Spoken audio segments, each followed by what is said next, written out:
रायगडच्या पेणमध्ये झालेल्या बैठकीत न्यायालयाच्या निर्णयाविरोधात लढण्याचा निर्धार मूर्तिकारांनी घेतलेला आहे। याशिवाय इतर राज्यांमध्ये पीओपी मूर्तींवर बंदी नाही, मग महाराष्ट्रामध्ये का, हा सवाल मूर्तिकारांनी उपस्थित केलेला आहे।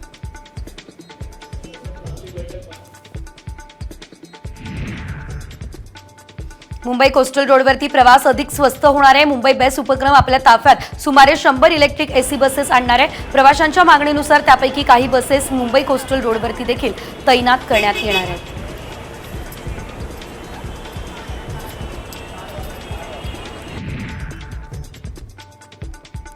गुगल पे वापरणाऱ्यांना आता मोठा झटका बसणार आहे, कारण आता डेबिट क्रेडिट कार्डवरून बिल पेमेंट केल्यास शुल्क भरावं लागेल। या निर्णयामुळे वीज, गॅस यासारखी युटिलिटी बिल्स भरणाऱ्या ग्राहकांना आता प्रोसेसिंग फी द्यावी लागेल। एकूण व्यवहाराच्या 0.5 ते 1% शुल्क आकारलं जाण्याची शक्यता आहे।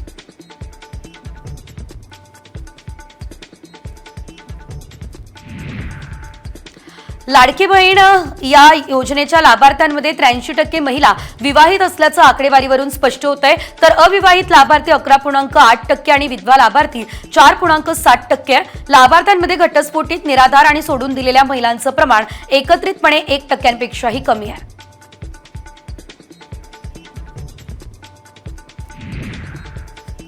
मध्य रेल्वेच्या मार्गांवरती शनिवार रविवारी देखभाल दुरुस्तीच्या कामांसाठी रात्रकालीन ब्लॉक घेतला जाईल। बदलापूर स्थानकात नवीन पादचारी पुलाच्या गर्डर लॉन्चिंगसाठी शनिवारी रात्री 1:30 ते 3 वाजेपर्यंत अंबरनाथ ते वांगणे या मार्गावर नाईट ब्लॉक असेल। रात्री 12:12 आणि 11:51 लोकल अंबरनाथ पर्यंत धावेल।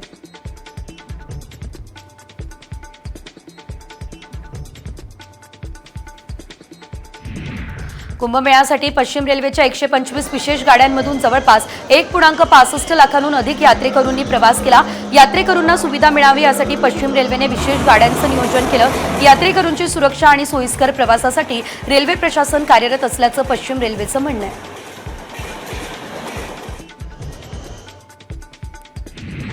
न्यू इंडिया कोऑपरेटिव्ह बँक घोटाळा प्रकरणी महत्त्वाची अपडेट आहे। बँक लॉकरमधून लंपास करण्यात आलेली रोकड हवालामार्फत बाहेर पाठवल्याचं समोर आलंय।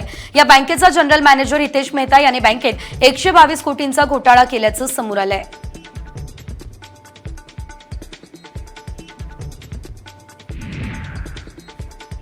पुण्यातल्या खराडीमध्ये दोघांना पोलिसांनी अटक केली। भाडेतत्वावर कार घेऊन ते परस्पर विकत होते। दरम्यान त्यांच्याकडून 164 लाख रुपयांच्या 16 कार देखील जप्त करण्यात आल्या।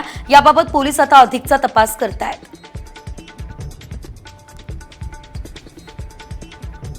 पुन्हा एकदा कोरोनासारखं महाभयंकर संकट घोंगावतंय। चीनमध्ये HKU5 नावाचा हा नवीन व्हायरस सापडलाय। विशेष म्हणजे वटवाघळातून या नव्या व्हायरसचा प्रसार होतो। चीनमधल्या वैज्ञानिक शी झेंगली यांनी खरं तर या व्हायरसचं संशोधन केलं। हा व्हायरस कोविड-19 सारखा असल्याचा दावाही केला जातोय।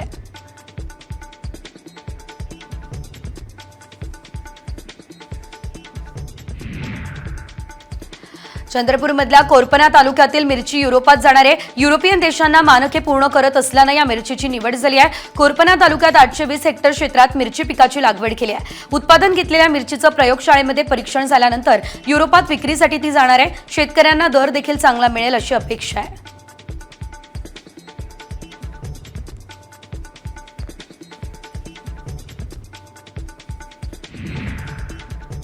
दोन 2032 मध्ये मुंबईचा विनाश होऊ शकतो, कारण 2032 साली मुंबई शहरावर प्रचंड वेगानं मोठा लघुग्रह आढळण्याची शक्यता आहे। नासाने हा इशारा दिला, त्यामुळे प्रचंड चिंतेचं वातावरण आहे। हा लघुग्रह मुंबई ते कोलकाता या भागात कुठेतरी आढळणार असा अंदाज आहे।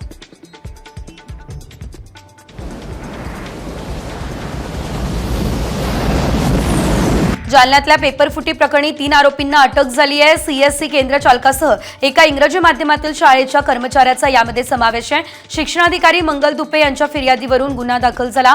प्रश्नपत्रिकेतील प्रश्नांची उत्तरे व्हॉट्सअपवर प्रसारित केल्याप्रकरणी ही कारवाई आता करण्यात आलेली आहे।